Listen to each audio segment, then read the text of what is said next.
So I am going to talk about the raisin. The main issue is that inside the occasional wrinkled assassin, the stalk of the grape has been kept in there and it becomes gritty and horrible when you bite into it.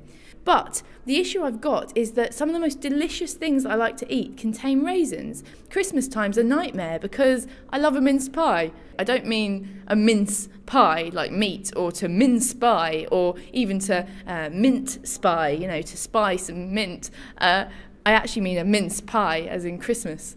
And I bite in, and inside, hidden like a little secret bastard, is a raisin. It's like opening a present and getting a gun in there when you're expecting a puppy.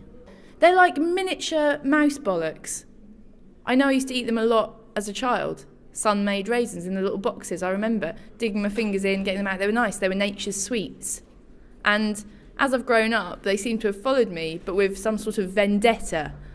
When I was at my mum's friend's Christmas party and I was trying to be really polite and fit in, and all they had on offer was mulled wine and mince pies, I thought this is going to be one of those Christmases where I do take a risk, because I was hungry. And so I picked up a mince pie, bit into it, and then realised, oh no, this is that sort of mincemeat. And by mincemeat, obviously I don't mean, Ming's meat, as in Ming the Merciless, like having, like a abattoir that's full of meat in his dynasty. Like, oh, hey Ming, got any meat?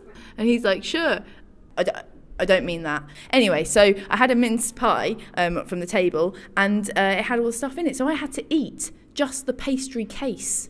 And I had to put it in a flower pot to get rid of it. So at the party, everyone's looking over like, oh no, look at poor Lucy, she's got a terrible digestive tract. So I've thought really carefully about some solutions to this problem. One could be a sort of raisin customs that would have to take place, I suppose, in your esophagus. You could put some sort of net in there or something that had just the right shape holes in it. I suppose that wouldn't stop them going in your mouth, would it? So it might have to be a sort of dental dam. And you couldn't use children because that's just not ethical.